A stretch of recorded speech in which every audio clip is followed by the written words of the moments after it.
الہ کر دیں اتوار کو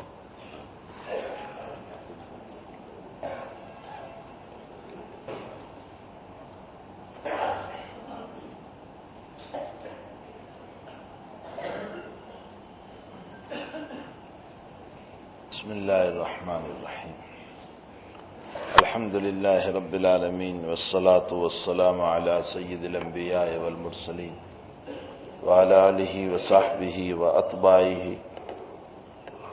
وازواجہ وذریاتہ واہل بیتہ واہل طاعتہ اجمعین اما بعد عن ابن عمر رضی اللہ تعالی عنہما ان رسول اللہ صلی اللہ علیہ وسلم قال بني الإسلام على 5 شهادة أن لا إله إلا الله وأن محمدا عبده ورسوله وإقام الصلاة وإيتاء الزكاة وحج البيت وصوم رمضان۔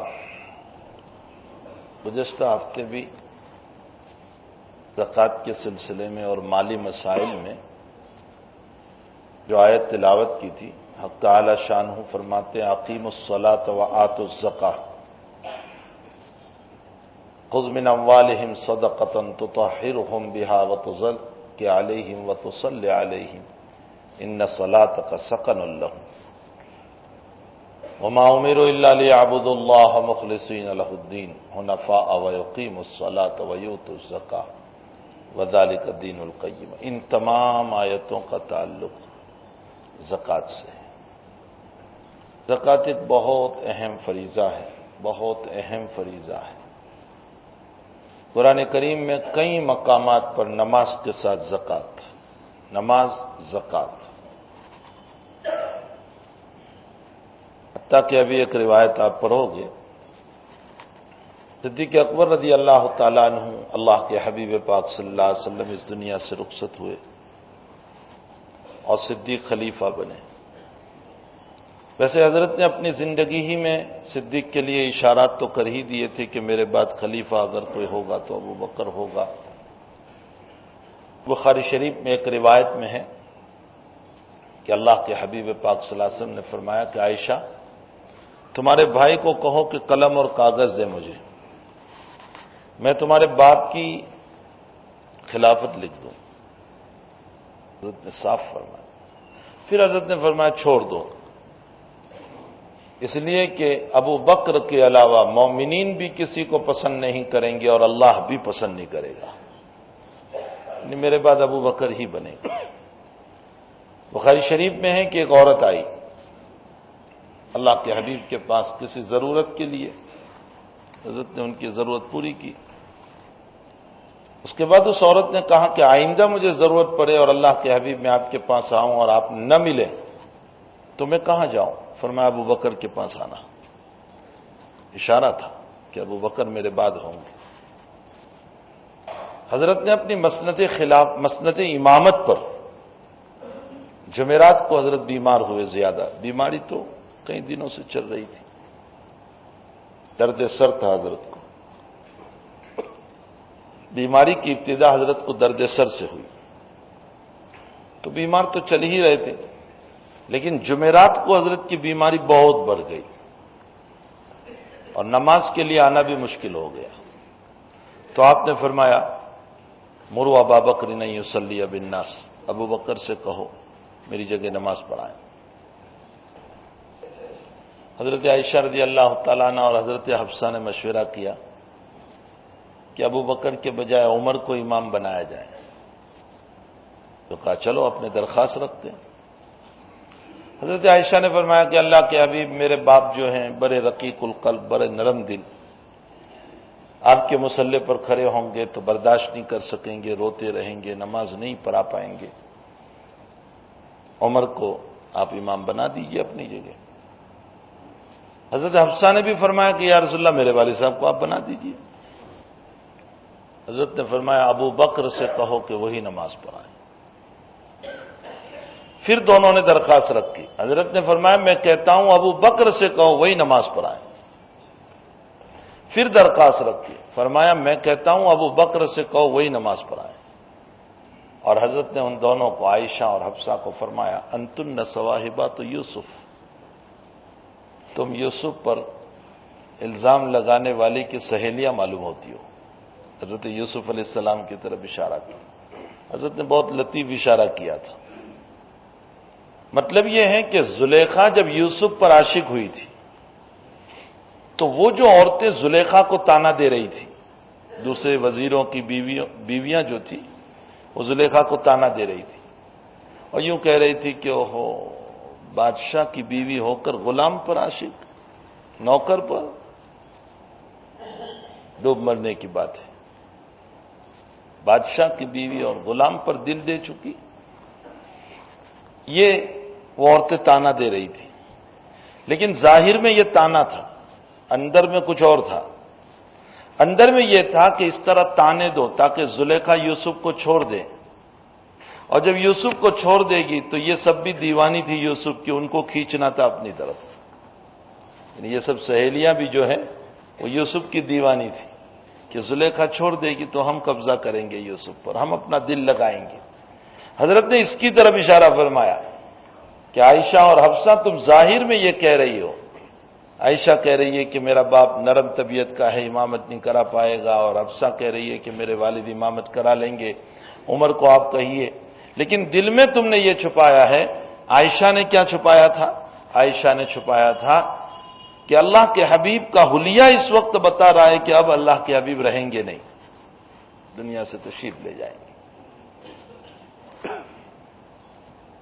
جب حضرت تشریف ہی لے جائیں گے تو میرے باپ کو کہیں لوگ منحوس نہ کہیں کہ ابو بکر جب سے مصلے پر آیا تو نبی کریم صلی اللہ علیہ وسلم مصلے ہی پر نہیں آ سکے، میں اپنے باپ کو منحوس کیوں بتاؤں؟ اس لیے ابو بکر پر سے کہ اپنے باپ کو بچانا چاہ رہی ہے۔ اور حفصہ نے یہ سوچا کہ آج نبی کی حیاتی میں جو امام بن گیا وہ نبی کے بعد بھی امام رہے گا، تو میں میرے والد صاحب کا مشورہ دوں تاکہ عمر ہمیشہ امام رہے۔ حضرت نے اس کی طرف اشارہ کیا کہ تمہارا ظاہر کچھ ہے، تمہارے اندر میں کچھ ہے۔ انتن صواحبات یوسف، تم تو زلیخا پر الزام لگانے والی یوسف کی سہیلیاں معلوم ہوتی ہو۔ مرو ابا بکر ان یصلی بالناس، ابو بکر ہی کو کہو کہ وہ نماز پڑھائیں۔ صدیق اکبر نے پہلی نماز پڑھائی جمعرات کو عشاء کی، جمعہ کی 5 نمازیں پڑھائی۔ سنیچر میں ایک نماز میں حضرت تشریف لائے تھے، ظہر میں حضرت نے بیٹھ کر پڑھائی تھی، سارے لوگوں نے کھڑے ہو کر پڑھی تھی۔ معلوم ہوتا ہے کہ امام اپنی معذوری اور مجبوری کی بنیاد پر اگر بیٹھ کر نماز پڑھائیں تو اس کا جواز ہے، لیکن لوگ کھڑے رہیں گے۔ اتوار کو 5 نماز صدیق نے پڑھائی، اور پیر کو فجر کی نماز بھی صدیق ہی نے پڑھائی۔ تو جمعرات کی عشاء، جمعہ کی 5، سنیچر کی 4 اور اتوار کی 5 اور پیر کی فجر، حضور کی حیاتی میں یہ 16 نمازیں ہوئی جو حضرت کی موجودگی میں صدیق اکبر نے پڑھائی۔ یہ اشارہ تھا کہ جو میرے مصلے پر میرا نائب بنے گا وہ امت کو سنبھالنے کے لیے بھی میرا نائب بنے گا۔ بہت ساری روایات ہیں جس میں نبی کریم صلی اللہ علیہ وسلم نے صدیق اکبر کی خلافت کی طرف اشارہ فرمایا تھا کہ میرے بعد اگر کوئی خلیفہ ہوگا تو وہ ابو بکر ہی ہوگا۔ حضرت نے فجر کی نماز اپنے گھر میں پڑھ لی، بہت بیمار تھے، بہت کمزور تھے۔ صدیق نے فجر کی نماز مسجد میں پڑھائی، اس کے بعد تشریف لائے حجرے میں، چونکہ بیٹی ہی تھی، پردے کا تو کوئی مسئلہ تھا نہیں، حضرت عائشہ ہی تھی۔ حضرت سے فرمایا کہ حضرت طبیعت آج آپ کی اچھی معلوم ہو رہی ہے، آج کچھ صحت ہے آپ کو، میں کئی دنوں سے آپ کی علالت، آپ کی بیماری کی وجہ سے میں اپنے ایک کام کے لیے مقام سنح مدینہ المنورہ سے 3-4 کلومیٹر پر ہے، میں وہاں جا نہیں سکا ہوں، آج طبیعت اچھی ہے تو اگر آپ کی ہدایت ہو تو میں ہو آؤں۔ معلوم ہوتا ہے مرید کو چاہیے اپنے شیخ کی اجازت لے، طالب علم کو چاہیے اپنے استاذ کی اجازت لے۔ حضرت گنگوہی نور اللہ مرکزہ کے وہاں ایک طالب علم سبق سے اٹھ کر چلا گیا اور حضرت نے کچھ نہیں کہا۔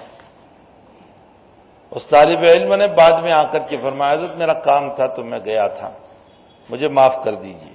جب واپس آیا حضرت نے فرمایا بھائی ہم نے تو نہ اس وقت کہا نہ اب کہہ رہے ہیں, سب معاف ہے, نقصان آپ ہی کا ہوا. زندگی اس کی پوری ہو گئی, ذہین ترین طالب علم تھا, حدیث پڑھانے کا موقع اللہ نے نہیں دیا. شیخ کا ادب, استاذ کا ادب بہت ضروری ہے, بہت ضروری ہے. حضرت مدنی نور اللہ مرقدہ علاقے کانپور میں تشریف لے گئے تھے, تو ایک لیگی مل گیا, مسلم لیگ اور کانگریس دونوں چل رہا تھا اس وقت. حضرت مدنی کانگریس کے حامی تھے, تو ایک لیگی ملا اور حضرت کی ٹوپی یوں اتاری اور اپنے پاؤں میں رگڑی توہین کے لیے. حضرت نے فرمایا ٹوپی کو نہ رگڑو, میری ذات بھی رگڑنے کے قابل ہے. میں اپنے آپ کو برا نہیں کہہ رہا ہوں, میری ذات بھی رگڑنے کے, چاہے مجھے بھی رگڑ دو. میں نے ابھی مغرب کے بعد ایک بات سنائی, میں نے اپنے طلباء کو بھی سنائی. حضرت مدنی رحمۃ اللہ علیہ سے کسی نے فرمایا کہ حضرت لوگ یوں کہتے ہیں, بعض علماء یوں کہتے ہیں کہ علم باطن افضل ہے علم ظاہر کے مقابلے میں. علم باطن کا معنی یا تصوف, علم ظاہر کا معنی قرآن و حدیث کا علم. تو بعض لوگ کہتے ہیں کہ علم باطن تصوف افضل ہے علم ظاہر کے مقابلے میں, قرآن اور حدیث کے ظاہری علوم کے مقابلے. حضرت آپ کی کیا رائے ہے؟ حضرت نے فرمایا دودھ افضل ہے یا گھی افضل ہے؟ دودھ افضل ہے یا گھی افضل ہے؟ تو صاحب خاموش رہے. حضرت نے فرمایا دودھ افضل ہے, اور فرمایا میرے پاس اس کی نقلی دلیل بھی ہے اور عقلی دلیل بھی ہے. اور پھر حضرت مدنی نے نقلی دلیلیں دی پہلے دو.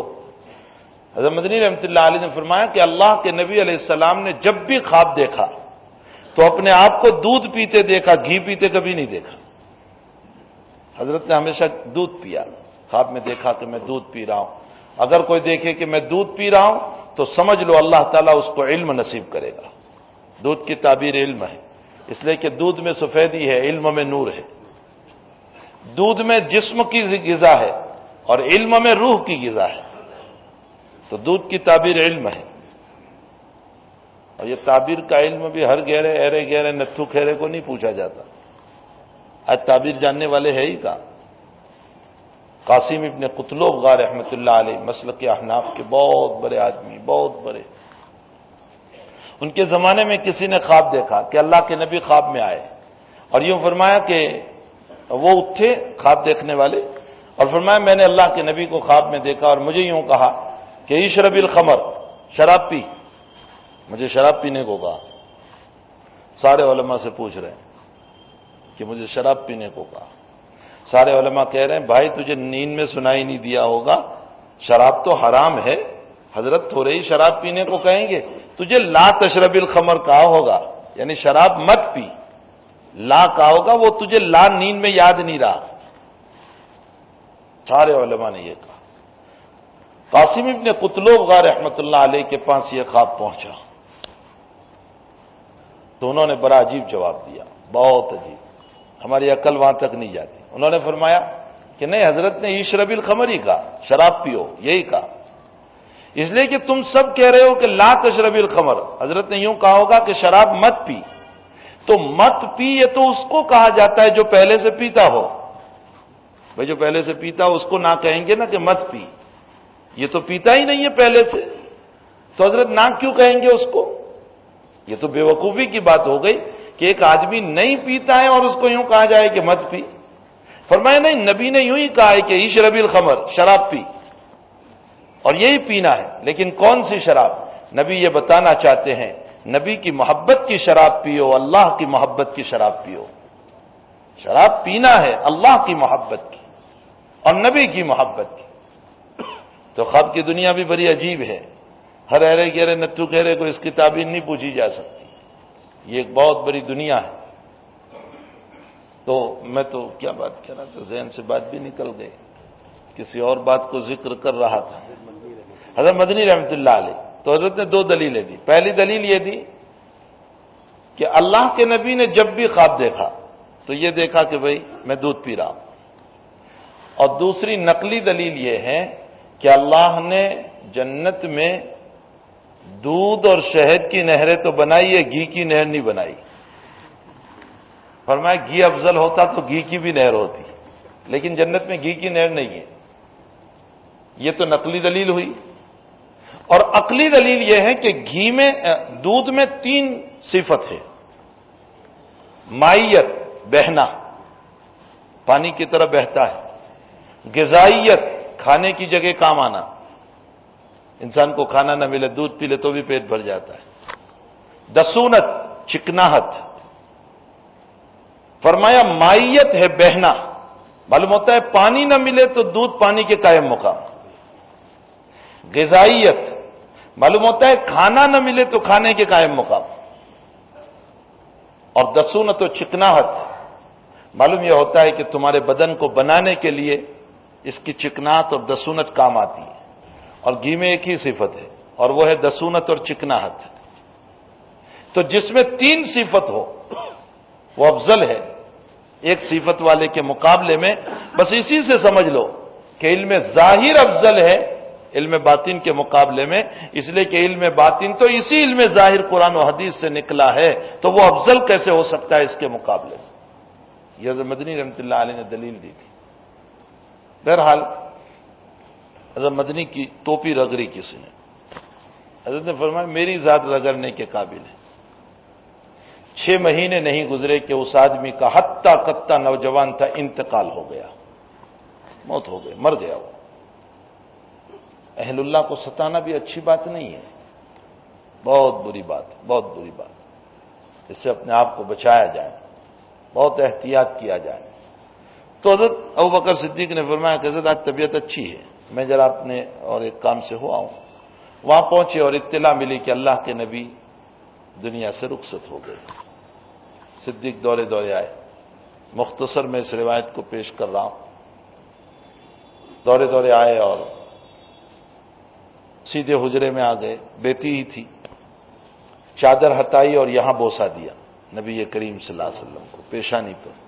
معلوم ہوتا ہے مرحوم کو اگر کوئی بوسہ دینا چاہے تو پیشانی پر بوسہ دے سکتا ہے، اپنے باپ کو، اپنی ماں کو، اپنے پھوپھی کو، اپنے خالہ کو، اپنے استاذ کو پیشانی پر بوسہ دے سکتا ہے۔ بوسہ دیا اور فرمایا یا رسول اللہ لا یجمع اللہ علیک موتتین، اللہ آپ پر 2 موت جمع نہیں کرے گا۔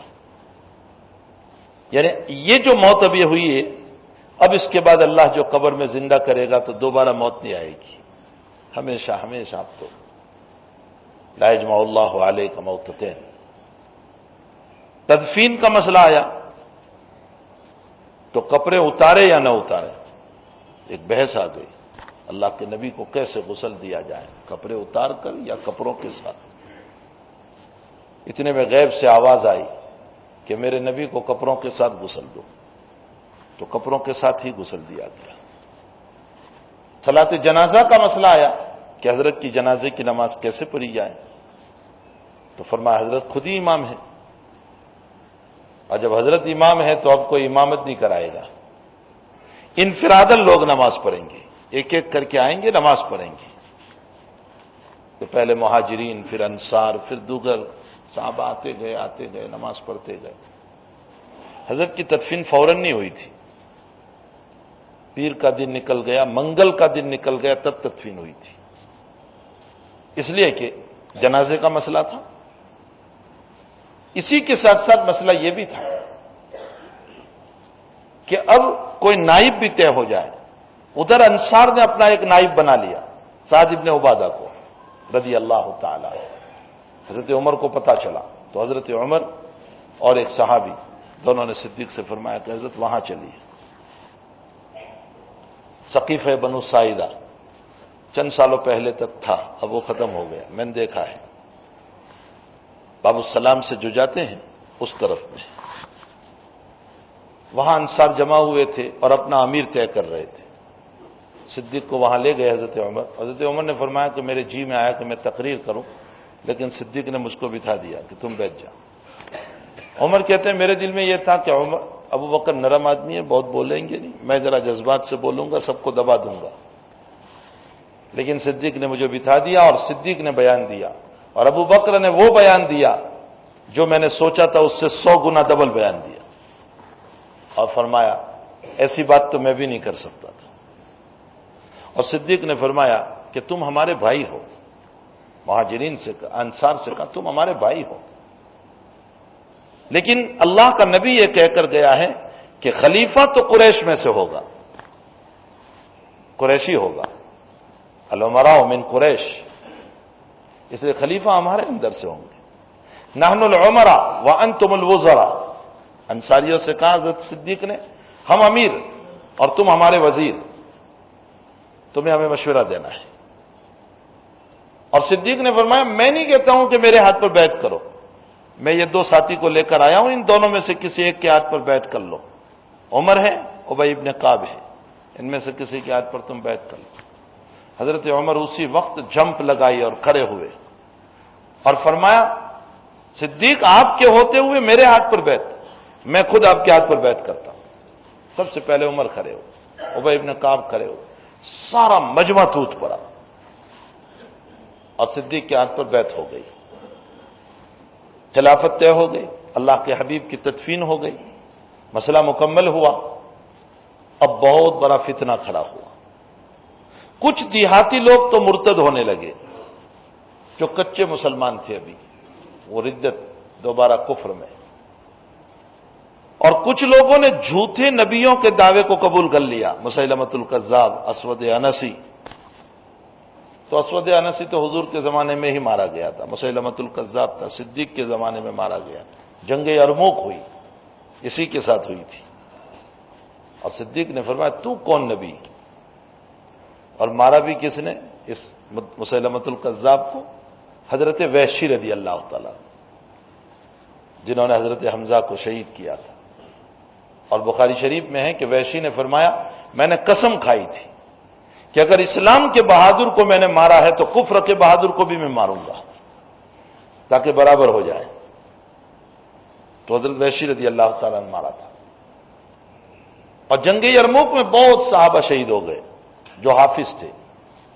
اور قرآن ختم ہونے کا اندیشہ ہوا کہ قرآن ختم ہو جائے، تو حضرت عمر نے صدیق کو رائے دی کہ حضرت قرآن لکھ لیا جائے. اس سے پہلے قرآن لکھا ہوا نہیں تھا، لوگوں کے پاس کاغذوں میں تھا لیکن مستقلاً نہیں. صدیق نے فرمایا جو کام نبی نے نہیں کیا میں کیسے کروں؟ عمر بار بار اصرار کرتے رہے. صدیق کے دل میں بات آ گئی کہ ٹھیک ہے. آپ نے زید بن ثابت رضی اللہ تعالیٰ عنہ کو بلایا اور فرمایا تم نوجوان ہو، تم نبی کے کاتب بھی رہے ہو، تم لکھو. زید بن ثابت کہتے ہیں کہ پہاڑ کو اپنی جگہ سے کھود کر پھینکنے کو مجھے کہا جاتا تو یہ آسان تھا، لیکن قرآن کا جمع کرنا میرے لیے بہت مشکل تھا. لیکن صدیق کا حکم تھا، اصرار تھا. بالآخر میں نے کام شروع کیا. ایک قرآن پہلا ایک قرآن لکھا زید بن ثابت نے، لیکن اس ترتیب پر نہیں تھا. میں انشاءاللہ جہاں قرآن کی بات آئے گی کہ قرآن کیسے جمع ہوا اور یہ ہمارے سامنے جو قرآن آیا وہ کیسے آیا، یہ پوری تاریخ ہے اس کی، ایک اتہاس ہے اس کا کہ یہ قرآن کیسے آیا ہم تک. یہ زبر زیر کس نے لگائے اور اس پر نقطے کس نے لگائے اور یہ صورتوں کی ترتیب کس نے دی، یہ ایک پورا اتہاس اور تاریخ ہے. صدیق اکبر رضی اللہ تعالیٰ عنہ کے ساتھ ایک دوسرا مسئلہ اور پیش آیا، اور وہ مسئلہ یہ پیش آیا کہ بہت سے لوگ زکوٰۃ دینے سے انکار کرنے لگے. اب وہ دو قسم کے لوگ تھے. ایک تو وہ لوگ تھے جو یوں کہتے تھے کہ بھئی قرآن یوں کہتا ہے کہ نبی کو کہا کہ زکوٰۃ لو، اور جب نبی نہیں رہے تو اب زکوٰۃ نہیں، مسئلہ ختم. اور کچھ لوگ یوں کہہ رہے تھے کہ زکوٰۃ تو دینا ہے لیکن اب بیت المال میں نہیں دیں گے، امیر المؤمنین کو نہیں، ہم خود ہی دے دیں گے غریبوں کو. صدیق اکبر رضی اللہ تعالیٰ نے فرمایا کہ تمہیں بیت المال میں دینا ہوگا. اور اس پر حضرت نے بڑا سخت حکم فرمایا، اور حضرت نے فرمایا اگر کوئی نبی کے زمانے میں بیت المال میں زکوٰۃ کا اونٹ دیتا تھا اور اس اونٹ کے ساتھ رسی دیتا تھا اور مجھے رسی دینے سے انکار کرے گا میں اس سے بھی قتال کروں گا. بہت سخت. کہتے عمر کہنے لگے کہ حضرت یہ مسلمانوں کے ساتھ آپ قتال کریں گے؟ فرمایا ہاں میں قتال کروں گا. اور حضرت عمر کو یہاں سے پکڑا صدیق نے اور فرمایا عمر کفر میں بڑے بہادر تھے، اسلام میں نرم پڑ گئے، اللہ کے حکم کی پامالی کو پسند کر رہے ہو. لیکن وہ صدیق کی نظر تھی. صدیق جانتے تھے کہ آج خود ادا کرنے کے بہانے رسی دینے سے انکار کر رہے ہیں، کل کو زکوٰۃ کا مسئلہ کہیں دنیا سے ختم نہ ہو جائے، ایک فریضہ ختم ہو جائے گا. یہ حضرت کی دور اندیشی تھی. اس کی بنیاد پر حضرت نے سختی کی، اور اللہ جزائے خیر دے حضرت ابوبکر صدیق کو، اور آپ کی قبر کو اللہ بہت ٹھنڈی کرے. اگر اس وقت سخت نہ بنے ہوتے تو زکوٰۃ کا مسئلہ ختم ہو جاتا. بہرحال صدیق اکبر رضی اللہ تعالیٰ عنہ نے اس مسئلے میں بہت زور دیا اور فرمایا نبی کے زمانے میں رسی دیتے تھے، مجھے رسی نہیں دیں گے میں ان سے بھی قتال کروں گا. تو زکوٰۃ ایک بہت اہم فریضہ ہے، بہت اہم فریضہ ہے. ابھی جو میں نے روایت پڑھی حضرت عبداللہ ابن عمر فرماتے نبی اکرم صلی اللہ علیہ وسلم نے فرمایا اسلام کی بنیاد 5 چیزوں پر ہے. ایک تو ہے لا الہ الا اللہ، وہ تو اصل اصول. اللہ کے نبی نے اس کو ایک مثال دے کر ایک ایگزامپل سے سمجھایا کہ جیسے تمہارا خیمہ ہوتا ہے. خیمہ جانتے ہیں نا؟ کھانے کا خیمہ نہیں، خیمہ ہوتا ہے. حج میں جاتے ہو تو خیمے میں رہتے ہو تو وہ خیمہ ہوتا ہے. اس میں ایک بیچ میں لکڑی ہوتی ہے، اس پر پورا خیمہ ہوتا ہے. یہ بیچ کی لکڑی نکال دو تو خیمہ کا کپڑا سیدھا نیچے آ جائے. یہ بیچ کی لکڑی جو ہے وہ لا الہ الا اللہ ہے. اور پھر خیموں کو چاروں طرف سے باندھا جاتا ہے زمین میں کھیلے گاڑ کر، ادھر بھی چاروں طرف باندھتے. حضور نے فرمایا کہ یہ چاروں جو ہے نا، یہ نماز، روزہ، زکوٰۃ اور حج ہے. بیچ لا الہ الا اللہ، اس پر خیمہ کھڑا ہے ایمان کا. اب اس میں سے کوئی کام کرنا چھوڑ دو، نماز پڑھنا چھوڑ دو، روزہ رکھنا چھوڑ دو، تو وہ رسی ڈھیلی ہو گئی یا نہیں؟ خیمے کے ایک طرف رسی ڈھیلی ہو جائے تو وہ حصہ اندر آ جائے گا، اور اگر چاروں رسیاں ڈھیلی ہو جائیں تو چاروں حصے سمیٹ کر یوں بیچ میں آ جائیں گے. اوپر کی لکڑی پر صرف وہ کپڑا کھڑا رہے گا، باقی رہنے کے قابل نہیں ہوگا. اللہ کے نبی فرماتے صرف لا الہ الا اللہ ہے. نماز، روزہ، زکوٰۃ اور حج کو تم نے چھوڑ دیا تو یاد رکھو وہ ایمان تمہیں راحت اور نفع نہیں پہنچا سکے گا. بہت پیاری مثال سے سمجھایا گیا. پھر اس بات کی طرف بھی اشارہ کیا کہ خاص طور پر یہ 4 چیزیں، 4 عبادتیں ذکر کی، اس لیے کہ انسان کی طبیعت میں 4 باتیں ہیں. انسان بنا ہے آگ، پانی، مٹی اور ہوا. آگ، پانی، مٹی اور ہوا. اور آگ کی خاصیت ہمارے بدن میں ہے، آپ یوں کھجاؤ تو گرم لگتا ہے، آگ ہے. اور آگ جہاں بھی ہوتی ہے وہ تکبر والی ہے، اوپر اٹھتی ہے. تو میرے بدن میں آگ ہے تو تکبر. تو اللہ کے نبی نے فرمایا کہ تمہارے بدن میں جو آگ ہے وہ تکبر چاہتی ہے، اور اس تکبر کو تمہیں دبانا ہے تو صحیح طور پر اللہ کے فریضے نماز کو ادا کرو. نماز کے ذریعے سے تمہارا تکبر دب جائے گا. دیکھو بہترین علاج ہے. مجھے ابھی ایک صاحب نے پوچھا کہ مولانا مجھے حسد بہت آتا ہے. وہ مجھ سے تعلق رکھتے ہیں، بیت ہیں، وہ مجھے کہنے لگے کہ مجھے حسد بہت آتا ہے. میں نے کہا اچھا. وہ کہنے لگے کوئی علاج؟ میں نے کہا اس کا علاج یہ ہے کہ جس سے متعلق تمہیں حسد آتا ہو اس کی خوب تعریف کرو، سب کے سامنے تعریف کرو. حضرت تھانوی رحمۃ اللہ علیہ نے لکھا ہے کہ مجھے ان سے متعلق حسد ہے تو میں ان کی تعریف کروں جگہ جگہ. ان کی تعریف کرتے کرتے میرے دل سے ان کا حسد دور ہو جائے گا. یہ بہت اچھا علاج ہے. جن کے متعلق میرے دل میں حسد ہو میں ان کی تعریف شروع کر دوں. لیکن جن کو علاج کرنا ہو، ان کو، جن کو علاج ہی نہیں کرنا ہے، حسد ہی میں جینا ہے، ان کو مزہ ہی اس میں آتا ہے. جیسے بعض لوگ کھجانے میں بڑا مزہ آتا ہے. کھجلی ہوتی ہے نا تو کھجانے میں بہت مزہ آتا ہے. تو بعض لوگوں کو گناہ ہی میں مزہ آتا ہے، حسد میں ہی مزہ آتا ہے، غیبت ہی میں مزہ آتا ہے. ان کو چین ہی نہیں پڑتی جب تک کہ وہ رات میں سوتے سوتے کسی کی غیبت کر کے نہ سوئے. ان کا مزاج ایسا ہوتا ہے کہ ان کو غیبت میں مزہ. اللہ کے نبی علیہ السلام نے فرمایا ایک جگہ پر اللہ کی نگاہ میں مبغوض ترین انسان وہ ہے جس کا مزاج لڑاکو ہے، لڑنے والا. جب دیکھو لڑائی. اس سے لڑائی، اس سے لڑائی، بسوں کا مزاج ہی لڑنے کا ہوتا ہے، ذرا ذرا سی بات میں لڑائی. اور اس کو قرآن نے الد الخصام کا، بہت زیادہ جھگڑا لو. رات تک میں کوئی نہ ملے تو ہوا کے ساتھ بھی جھگڑا کر کے سوئے گا، لیکن جھگڑا ضرور کرے گا. دیوار میں بھی مکے مار کر سوئے گا، لیکن مارے گا ضرور. بسوں کا مزاج ہی ایسا ہوتا ہے لڑنے کا. یہ اچھا مزاج نہیں، محبت والا مزاج ہونا چاہیے، نرمی والا مزاج ہونا چاہیے. ایسے جھگڑالو مزاج سے اپنے آپ کو بچانا چاہیے. تو میں یہ کہہ رہا تھا کہ تکبر کو اگر دبانا ہے تو نماز پابندی سے پڑھو، تکبر خود بخود دبے گا. پھر زکات. میرے اور آپ کے بدن کے اندر مٹی ہے، اور مٹی بہت بخیل ہے. اس میں خزانے کے خزانے ہیں، لیکن یہ دیتی ویتی نہیں. بلکہ ہمارے باپ دادا نے بھی کچھ دفن کیا وہ بھی نہیں دیتی. ہاں اللہ ہے کہ اس پر فاورے چلاؤ، مشینیں چلاؤ، اور اس کو کھودو بم مار کر کے اندر میں سوراخ کرو، تب جا کر وہ دیتی ہے. ورنہ تانبا، پیتل، ایلومینیم، ہو کیا کیا اللہ نے اس میں رکھا ہے، لیکن یہ دیتی نہیں، بخیل ہے. جب تک کہ اس پر چلاؤ نہیں فاورے، مشینیں نہ چلاؤ. میرے بدن مٹی سے تیار ہوا تو ہمارے بدن میں بھی بخیلی ہے، 100% بخیلی. اللہ کے نبی نے فرمایا اس بخیلی کا علاج یہ ہے کہ زکات دو. جب تم زکات دو گے تو تمہاری بخیلی دب جائے گی. ہمارے بدن میں پانی بھی ہے، اور پانی کی خاصیت ہے لالچ. پانی بہت لالچی ہوتا ہے. جب سیلاب آتا ہے، فلڈ آتا ہے، تو اچھی اچھی چیزوں کو بھی بہا لے جاتا ہے. وہ نہیں دیکھتا کہ یہ فریز ہے اور یہ فلاں ہے اور یہ فلاں ہے.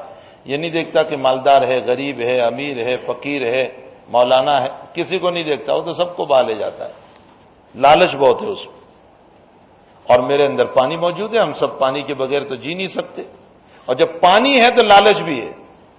اس میں سے کوئی یہ نہیں کہہ سکتا کہ نہیں مولوی صاحب مجھ کو لالچ نہیں. سب لالچ، میں آپ سب میں لالچ. اس لالچ کو دبانے کے لیے حق تعالیٰ نے ایک عبادت دی، روزہ. فرمایا روزہ کو صحیح طور پر رکھو. وہ روزہ نہیں کہ جس میں غیبت بھی ہو، برائی بھی ہو، جھوٹ بھی ہو، اور نماز بھی نہیں پڑھے. وہ روزہ نہیں. اس روزے کے باب میں تو اللہ کے نبی نے یوں فرمایا کہ اللہ یوں کہہ رہا ہے کہ مجھے تیرے روزے کی ضرورت نہیں ہے.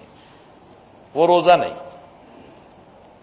صحیح طور پر روزہ جس میں غیبت نہیں، برائی نہیں. جب اس طرح پر ہم روزہ رکھیں گے تو اس روزہ کے ذریعے سے حق تعالی ہماری لالچ کو دبائے گا. دیکھو کیسے لالچ دبتی ہے. غروب آفتاب کو 5 منٹ کی دیری ہوتی ہے، 5 منٹ کی. اوہو، کڑاکے کی دھوپ پڑ رہی ہے، 45 ڈگری گرمی چل رہی ہے. رمضان تو ہمارا اسی میں اب آ رہا ہے. 45 ڈگری گرمی چل رہی ہے، 5 منٹ غروب آفتاب کو ہے. گلا سوکھا جا رہا ہے پانی سے. دسترخوان پر ٹھنڈا ٹھنڈا پانی بھی ہے، جوس بھی ہے، شربت بھی ہے، لیکن ہاتھ نہیں بڑھاتے، حالانکہ گلا خشک ہو رہا ہے. بھئی کیوں ہاتھ نہیں بڑھا رہے؟ فرمایا نہیں، میرے اللہ کا حکم نہیں.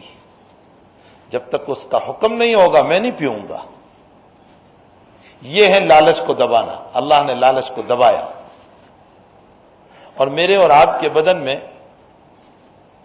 انانیت بھی بہت ہے. انانیت جس کو آج کل کے اصطلاح میں کہہ لو کرسی کے جھگڑے. یہ کرسی کے جھگڑے بہت، جہاں دیکھو یہی کرسی کے جھگڑے، چیئرمین بننے کے جھگڑے. ہر جگہ یہ حال ہے. یہ انانیت. انانیت کا معنی جہاں میں رہوں وہاں دوسرا نہ آوے، اس کو انانیت کہا جاتا ہے.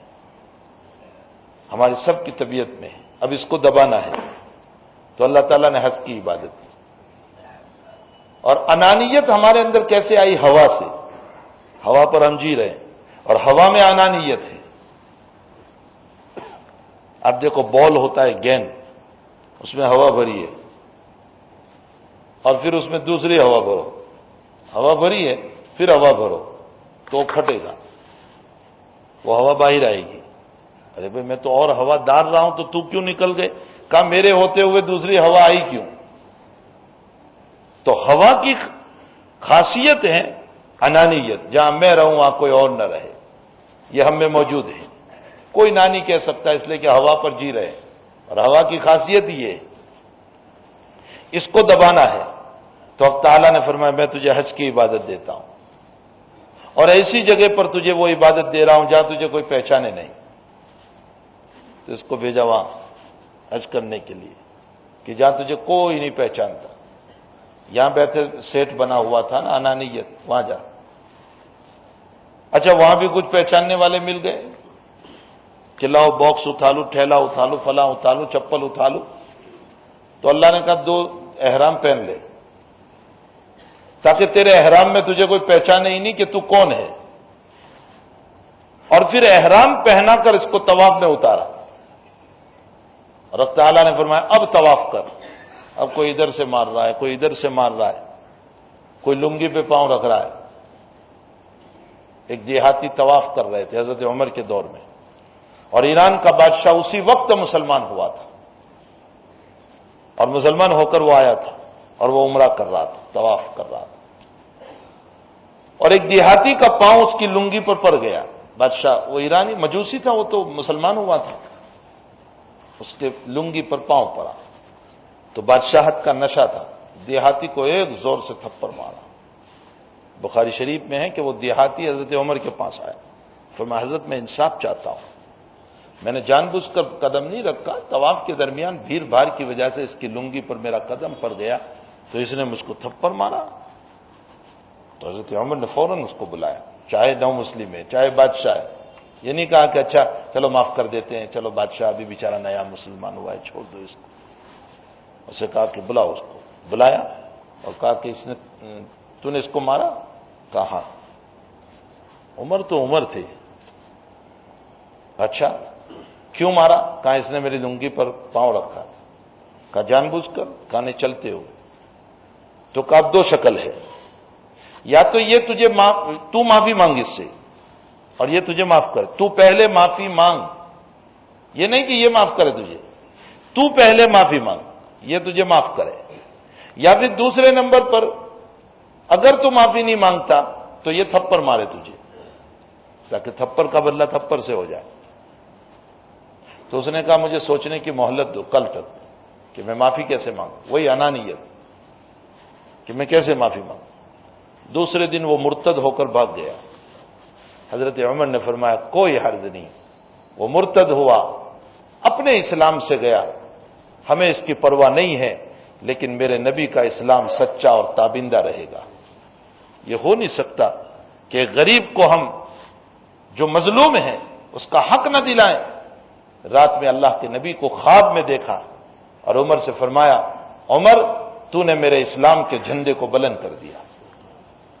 وہاں یہ نہیں دیکھا گیا کہ نیا مسلمان ہو کر کے آیا چلو اس کو کچھ مہلت دو، بیچارہ آج مسلمان ہوا ہے چھوڑ دو نا، بادشاہ ہے نہ. اسلام اپنی جگہ اسلام رہے گا، اس کے مسائل اپنی جگہ مسائل رہیں گے. کاش کہ ہم اسی لیے ایک عورت نے جب چوری کی اور چوری ثابت ہو گئی تو حضرت نے فیصلہ کیا کہ اب اس کا ہاتھ کاٹا جائے گا. تو عورت کے خاندان والے حضرت اسامہ کے پاس آئے اور اسامہ سے فرمایا اسامہ ذرا سفارش کرو نا حضرت سے کہ ہماری اس عورت کا ہاتھ نہ کاٹا جائے. تو حضرت اسامہ سفارش کرنے گئے. اسامہ لادلے تھے، سفارش سمجھے کہ میں لادلا ہوں تو سفارش کرنے گئے. تو حضور کو غصہ آ گیا، بہت غصہ. حضرت نے فرمایا اچھا اسامہ تم اللہ کے حدود میں بھی سفارش کرنے آئے جس کو اللہ نے فرض کیا ہے. پھر حضرت نے فرمایا جب تک میرے پاس مسئلہ نہیں آیا تھا وہاں تک تم اندر میں نمٹ لیتے، معاف کر دیتے، لیکن جب قاضی اور حاکم اور جج کے پاس مسئلہ پہنچ جائے اب معافی نہیں، اب فیصلہ. فرمایا ہاتھ کاٹا جائے گا. اور حضرت نے فرمایا اسامہ سن لے لو سرقت فاطمہ بنت محمد لقطعت یدہا، میری بیٹی فاطمہ بھی چوری کرے گی میں اس کا بھی ہاتھ کاٹ دوں گا. اسلام ہے اپنی جگہ، میں میری بیٹی کو بھی بخشوں گا نہیں. جب اس عورت کا ہاتھ کاٹا گیا اس کے بعد وہ عورت اکثر حضرت عائشہ کے پاس اپنی ضرورت کے لیے آیا کرتی تھی، اور اللہ کے حبیب نے حضرت عائشہ سے کہا تھا اس کی ضرورت پوری کرنا. اور جس وقت اس کا ہاتھ کاٹا گیا تو حضرت زار و قطار رو رہے تھے. یہ رحمت تھی، لیکن اللہ کا حکم تھا اس کو روک نہیں سکتے تھے، وہ اللہ کا حکم تھا، یہ آپ کی رحمت تھی۔ اور اس کے بعد اللہ کے حبیب نے جو جملہ فرمایا اس عورت نے ایسی توبہ کی ہے کہ مدینہ کے کئی گنہگاروں پر تقسیم کی جائے تو اللہ ان سب گنہگاروں کو معاف کر دے گا۔ اسلام کے قوانین جو ہے نا، آج دیکھ لو، صبح اخبار اٹھاؤ تو پہلے ہی ہوگا وہاں ریب ہوا، وہاں ریب ہوا، اس بس میں ریب ہوا۔ بسوں میں ریب ہوتے ہیں، پاسنجر کہاں گئے تھے اور ڈرائیور کنڈکٹر کیا کر رہے ہیں؟ بسوں میں ریب ہو رہے ہیں۔ غنڈہ گردی عام راستوں پر چل رہی ہے اور کوئی روک تھام نہیں۔ اور ہمیں افسوس اس وقت ہوتا ہے جب ہمارے ملک کے حکمراں یوں کہہ کر بات ٹال دیتے ہیں کہ ایسا تو ہوتا ہی رہتا ہے، کوئی توجہ نہیں کرنے کی۔ تب ہمیں افسوس ہوتا ہے کہ تمہاری بیٹی بیٹی ہے اور تمہارے ملک کی بیٹی بیٹی نہیں ہے۔ کیا اسی کو حکومت کہا جاتا ہے؟ جس وقت دہلی میں مسئلہ ہوا تھا، یہاں وراچھا میں بہت سارے غیر مسلم تھے اور اس میں میری بات تھی، اور میں نے ان لوگوں میں یوں کہا تھا کہ جب اس بچی پر ریب ہوا، جو دہلی کا مسئلہ ہوا، تو سارے ہی نوجوانوں نے بلکہ سارے لوگوں نے مل کر ایک نعرہ لگایا کہ مجرموں کو پھانسی دو، ریپ کرنے والوں کو پھانسی دو۔ ہم نے سب نے اخبار میں پڑھا کہ سب کا مطالبہ تھا کہ ان کو پھانسی دو۔ تو میں نے اس وقت بیان میں یوں کہا، میں نے کہا تم تو آج کہہ رہے ہو پھانسی دینے کو، میرا نبی تو 1400 سال پہلے کہہ کر گیا کہ اگر زنا ثابت ہو جائے، لیکن ثابت ہو جائے، غلط نہیں، ثابت ہو جائے 4 گواہوں کے ذریعے سے، اور وہ گواہ سچے ہو، جھوٹے نہ ہو، اور شادی شدہ ہو تو اس کو رجم کر دو، اور اگر غیر شادی شدہ ہو تو 100 کوڑے مارو۔ اسلام کی یہ سزائیں جو ہیں وہ ظلم کے لیے نہیں ہے، اسلام کی یہ سزا گناہوں کو روکنے کے لیے، تاکہ تم بھی سکھ سے جیو، ہمیں بھی سکھ سے جینے دو۔ اگر 2 آدمیوں کا ہاتھ کاٹ دیا جائے منظر عام پر لا کر کے، چوری کے راستے بند ہو جائیں گے۔ بہرحال آج نہ صحیح کل اسلامی قوانین کو تو ماننا ہی پڑے گا، اس لیے کہ یہ ہے ہی اصول ایسے جو بہت مضبوط اور ٹھوس اصول ہے گناہوں کو روکنے کے۔ تو ہماری طبیعت میں انانیت ہے، اس انانیت کو دبانے کے لیے ہمیں عمرے میں بھیجا، حج میں بھیجا، طواف کروایا، اور یہ کہا کہ 2 کپڑے پہن لو تاکہ تمہاری ساری شان ختم ہو جائے۔ نبی اکرم صلی اللہ علیہ وسلم نے اسی کو فرمایا کہ یہ اسلام کا خیمہ ہے، اس کے چاروں طرف نماز، روزہ، زکوٰۃ اور حج کے کھیلے ہیں، اس کو ادا کرو۔ بہرحال اس روایت کے ذریعے سے آپ نے ہمیں توجہ دلائی زکوٰۃ کی ادائیگی کی طرف۔ ایک صحابی آئے، اللہ کے حبیب سے سوال کیا، یہ متفق علیہ بخاری مسلم کی روایت ہے۔ حضرت کے پاس بیٹھے اور بیٹھنے کے بعد فرمایا کہ آپ نبی ہیں؟ فرمایا ہاں۔ فرمایا اللہ نے آپ کو بھیجا؟ فرمایا ہاں۔ فرمایا میں چند سوال کرنا چاہتا ہوں۔ فرمایا ضرور کر۔ فرمایا ناراض تو نہیں ہوں گے میں غصے میں پوچھوں گا تو؟ فرمایا نہیں نہیں۔ اللہ کے حبیب نے فرمایا ناراض کیوں ہوں گا؟ فرمایا تمہارا آدمی آیا اور ہمیں یوں کہا کہ 5 نمازیں ہمارے نبی نے فرض کی اور وہ اللہ نے فرض کی، یہ بات صحیح ہے؟ فرمایا بالکل صحیح، میرے اللہ نے فرض کی۔ فرمایا اللہ نے سال میں 1 مرتبہ نصاب کے بقدر مال ہو جانے پر زکوٰۃ فرض کی، صحیح ہے؟ فرمایا ہاں۔ جب ساری باتیں ہاں ہاں میں ہو گئی تو وہ کہنے لگا اللہ کے نبی میں قسم کھا کر جاتا ہوں کہ ان سب باتوں کو بیان کروں گا اور کوئی اپنی طرف سے کمی زیادتی نہیں کروں گا، اور میں خود بھی عمل کروں گا۔ حضرت نے صحابہ سے فرمایا اس زمین پر جنتی دیکھنا ہو تو اس کو دیکھ لو۔ آقا نے فرمایا اس کو جنتی دیکھو۔ زکوٰۃ بہت اہم فریضہ ہے، حساب کر کے زکوٰۃ نکالا کرو، حساب کر کے زکوٰۃ نکالا کرو۔ زکوٰۃ سے مال کم نہیں ہوتا، زکوٰۃ سے اللہ برکتیں دیتا ہے، اللہ بہت بڑھاتا ہے، بہت بڑھاتا ہے۔ خدا پاک کی قسم میرا تجربہ ہے، اللہ زکوٰۃ کے ذریعے سے مالوں میں برکت دیتا ہے۔ اور ہیلے حوالے نہ کرو۔ ہاں لوگ ہیلے حوالے کرتے ہیں زکوٰۃ نہ نکالنے کے لیے کہ سال پورا ہونے سے پہلے قرض اپنے سر پر کر لیتے ہیں۔ کیوں؟ تاکہ قرض ہو جائے تو زکوٰۃ، یہ ہیلے حوالے نہ کرو، زکوٰۃ نکالو اور جی بھر کے نکالو۔ اور زکوٰۃ کے علاوہ کچھ ہے یا نہیں؟ جی اس کے علاوہ بھی ہے نفلی صدقہ ہے جس کو ہم للہ کہتے ہیں، عطیہ ہے، یہ بھی دیتے رہو، اور اس کے اندر کوئی قید نہیں، اس کے اندر یوں کہا گیا کہ تھوڑے میں سے تھوڑا دو، بلکہ اللہ کے نبی علیہ السلام کا ایک فرمود بخاری شریف میں ہے، افضل الصدقۃ جہد المقل، کم ہونے کے باوجود دیا، کم ہونے کے باوجود 100 روپے تھے لیکن دل میں آیا اللہ اس میں سے 5 دے دوں۔ ہمارے شیخ مولانا زکریا صاحب رحمۃ اللہ علیہ نے فرمایا کہ 1000 میں سے 10 دینے والا اس نے بھی 10 دیے، اور 100 میں سے 10 دینے والا اس نے بھی 10 دیے، لیکن 100 میں سے 10 دینے والے کو ثواب زیادہ ملے گا، اس لیے کہ اس نے 100 میں سے 10واں حصہ دیا، اس میں 1000 میں سے 100واں حصہ دیا، بہت بڑا فرق ہے، 50واں حصہ اس نے دیا ہے۔ تو فرمایا تھوڑے میں سے تھوڑا دو۔ آخر اللہ کے نبی نے یہ کیوں فرمایا؟ کھجور کا ایک دانہ ہی صدقہ کرو، کیوں فرمایا کھجور کا دانہ؟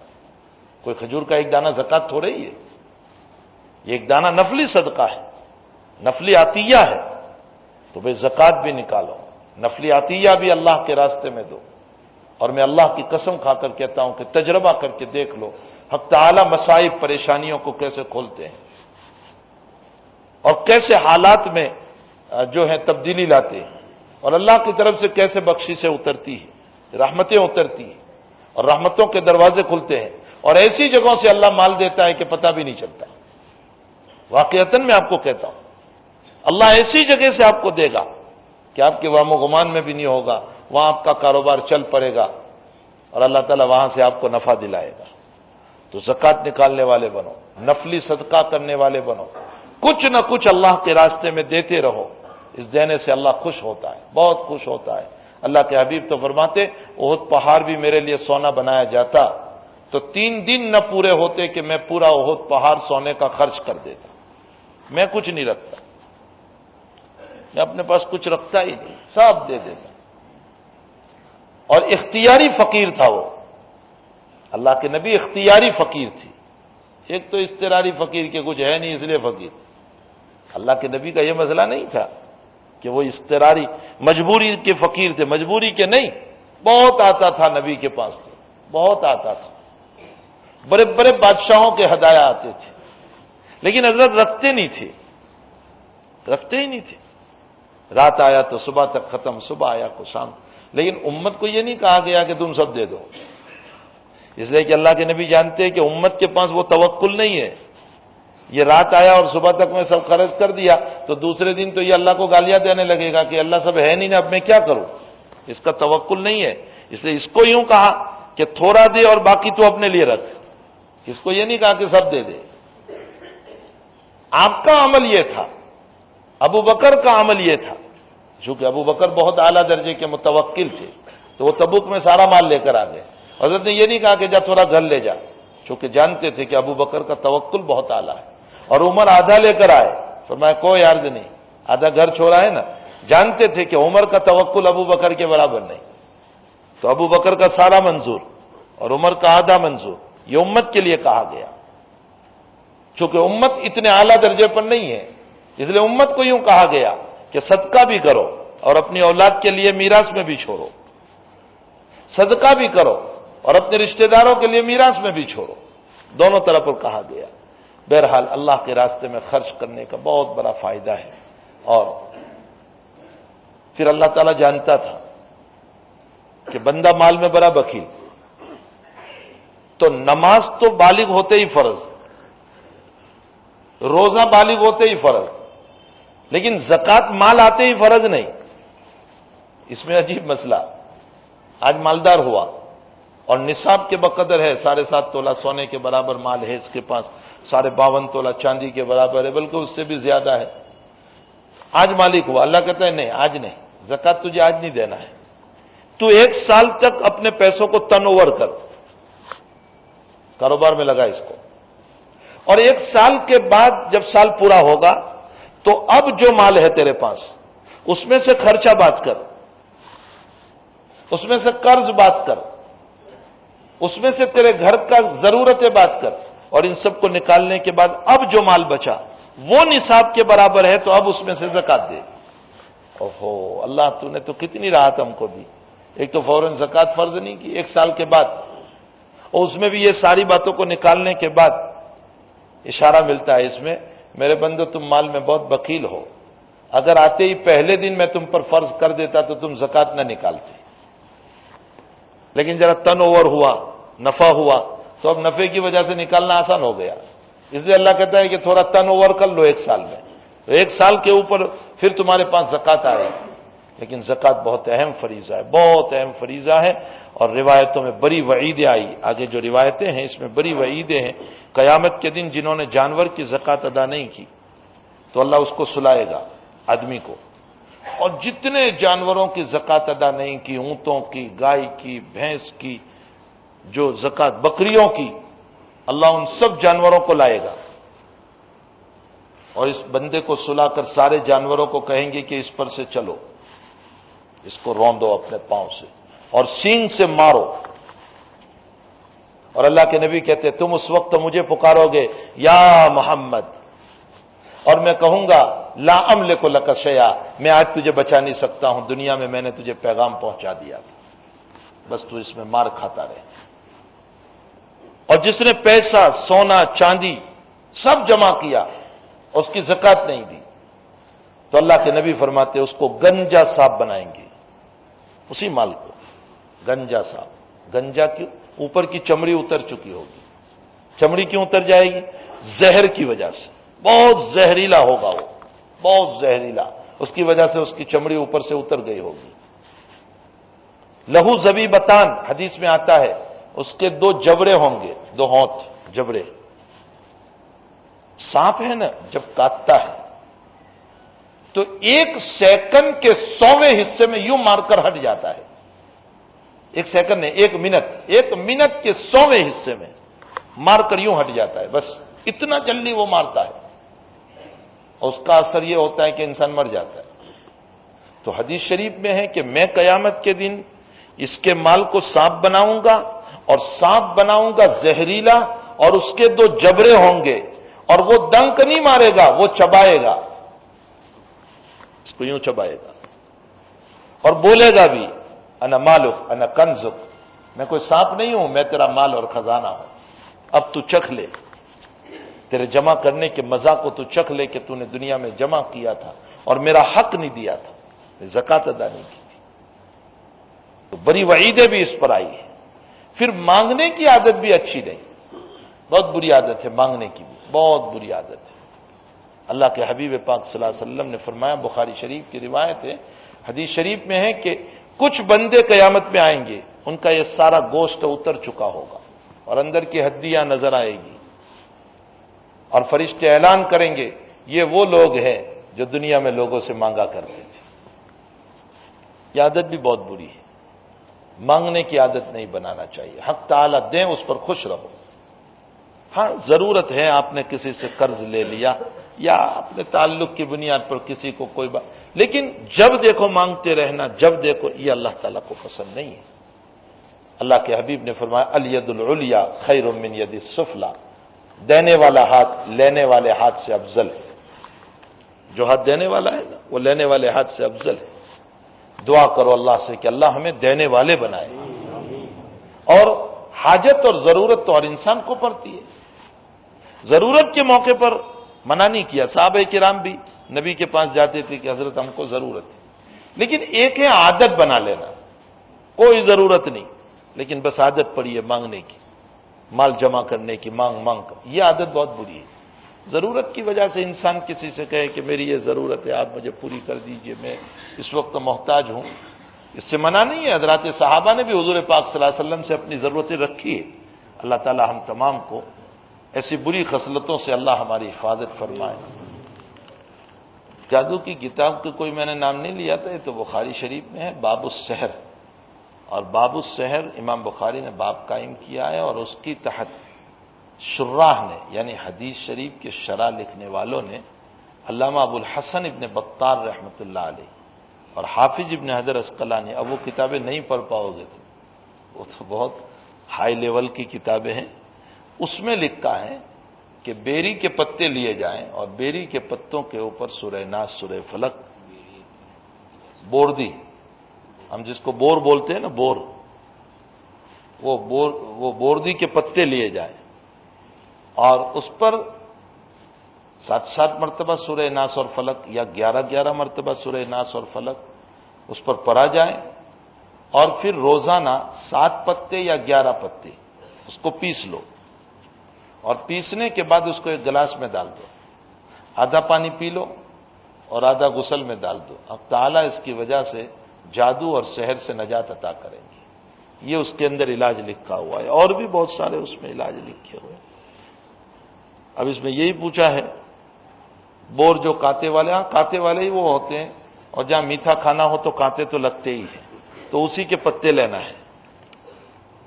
اللہ کے حبیب پاک صلی اللہ علیہ وسلم سے حضرت عائشہ رضی اللہ تعالیٰ عنہ نے فرمایا کہ یا رسول اللہ صلی اللہ علیہ وسلم، اللہ کے حبیب نے یوں فرمایا کہ قیامت سے پہلے پہلے ایک جماعت مکہ کی طرف چلے گی۔ یہ اس سوال کا جواب ہے، جس میں یہ ہے کہ لوط علیہ الصلوۃ والسلام کی قوم کے اندر جو حرام کام کر رہی تھی، ان کی قوم ناجائز کام، اور اس کے اندر اللہ کا عذاب آیا تھا اور ان کو تباہ، اس میں چھوٹے بچوں کا کیا قصور ہوا، وہ بھی تو ہلاک ہو گئے۔ اس کا جواب میں سنا رہا ہوں کہ اللہ کے نبی نے فرمایا کہ قیامت سے پہلے پہلے چند لوگ کعبۃ اللہ کو گرانے چلیں گے، ان کے ساتھ کچھ اور بیپاری بھی ہوں گے جو تجارت کی نیت سے چلیں گے، کچھ اچھی نیت والے جو تجارت سے جا رہے، کچھ بری نیت والے جو کعبہ کو گرانے جا رہے۔ اب یہ اچھی نیت والوں کو پتہ نہیں ہے کہ یہ لوگ اس کام سے جا رہے ہیں۔ بھئی کبھی ایسا ہوتا ہے ٹرین آپ کی چل رہی ہے، اس میں آپ کے پڑوس میں 2-4 ایسے بھی ہوتے ہیں بدماش قسم کے، اب آپ کو بھی بمبئی جانا ہے، وہ بھی جا رہے ہیں، تو وہ ایک بری نیت سے چلیں گے یا اچھی نیت سے، تجارت کی نیت سے، لیکن چونکہ وہ بری نیت والے بھی ہوں تو اس سلسلے میں چلتے چلتے چلیں گے، ایک جگہ زلزلہ آئے گا، اللہ کے نبی فرماتے زمین پھٹے گی اور ان سب کو اندر میں اتار دیا جائے، اچھی نیت بری نیت سب اندر۔ تو حضرت عائشہ نے فرمایا، جو یہ سوال ہے، حضرت عائشہ نے فرمایا کہ حضرت اس میں تو اچھی نیت والے بھی تھے جو تجارت کے لیے، بزنس کے لیے جا رہے تھے، اللہ نے ان کو بھی اتار دیا۔ فرمایا ہاں، دنیا میں بروں کی صحبت میں رہنے سے اللہ کا عذاب تو سبھی پر اترتا ہے، اس میں صالح بھی پکڑا جاتا ہے اور غلط بھی پکڑا جاتا ہے، باقی اس کے اچھے اعمال ہوں گے تو وہ فیصلہ قیامت میں ہوگا۔ نیپال کا زلزلہ آیا تو اس میں اس نے صرف اس کو نہیں پکڑا کہ جو گنہگار ہو وہی، اچھے برے سبھی کے مکان تو تھے، سبھی مرے، باقی یہ کہ اس میں جو اچھے تھے، نیک تھے، تو ان کا فیصلہ قیامت میں ہوگا۔ تو بچے جو ہوتے ہیں وہ بھی ساتھ ہی تھے ان کے، اگرچہ بچوں کا کوئی قصور نہیں، لیکن جب اسی سے ہمیں ایک سبق سیکھنا چاہیے کہ دیکھو امر بالمعروف کرتے رہو، نہی عن المنکر کرتے رہو، دعوت و تبلیغ کرتے رہو، کہیں ایسا نہ ہو کہ اللہ کا عذاب بروں پر اترے اور ہم بھی ساتھ میں پکڑے نہ جائیں۔ اس لیے ہمیں امر بالمعروف اور نہی عن المنکر کرتے رہنا چاہیے۔ تو جواب یہی ہے۔ رجب کے روزے کے سلسلے میں اگلے منگل کو انشاءاللہ تعالی درود شریف پڑھ لیجیے، اللہم صلی علی سیدنا الحمدللہ رب العالمین والعاقبۃ للمتقین والصلاۃ والسلام علی سید الانبیاء والمرسلین وعلی آلہ وصحبہ واتباعہ وازواجہ وذریاتہ واہل بیتہ واہل طاعتہ اجمعین۔ اللہ گناہوں کو معاف فرما، قصوروں سے درگزر فرما، آفات بلایا مصائب پریشانیوں سے حفاظت فرما۔ اے اللہ ہمیں تیرے رضا پر چلنے کی توفیق عطا فرما، تیری ناراضگی سے حفاظت فرما۔ اے اللہ جن اعمال سے تو خوش ہوتا ہے ان اعمال کو کرنے کی توفیق عطا فرما، جن اعمالوں سے تو ناراض ہوتا ہے اللہ ایسے اعمال سے ہماری حفاظت فرما۔ اللہ سب کے کاروبار میں برکت عطا فرما، روزی روٹی میں برکت عطا فرما، بلا و مصائب سے سب کی حفاظت فرما، آفات سے حفاظت فرما، الہ العالمین ہر طرح کے شرور فتن سے حفاظت فرما۔ اے اللہ ہماری بیوی بچوں کی، اے اللہ تمام عورتوں کی حفاظت فرما لے، نیک کام کی توفیق عطا فرما، نبی کی اتباع کا ذوق عطا فرما۔ اے اللہ لوگ جماعت کی جماعت عمرے کے لیے جا رہے ہیں، سب کے عمروں کو قبول فرما، اللہ سب کے عمروں کو قبول فرما، سب کے عمروں کو قبول فرما۔ اے اللہ اس مجمع میں جتنے لوگ بیٹھے ہیں سب تیرے گھر کو دیکھنے کے متمنی ہیں، اللہ سب کو تیرے گھر کی زیارت نصیب فرما، تیرے حبیب کے مزار کی حاضری نصیب فرما۔ اے اللہ ہم سب کو مدینے کی موت عطا فرما، اے اللہ غلط کاموں سے ہماری حفاظت فرما، اے اللہ نبی کی اتباع کی توفیق عطا فرما، اللہ بیماروں کو شفا عطا فرما، مرحومین کی مغفرت فرما، مقروضوں کے قرض کی ادائیگی کی صورتیں پیدا فرما، پریشان حالوں کی پریشانیوں کو دور فرما، اللہ ہم سب کی دعاؤں کو اپنے فضل و کرم سے قبول فرما، صلی اللہ علیہ نبی الکریم برحمتک یا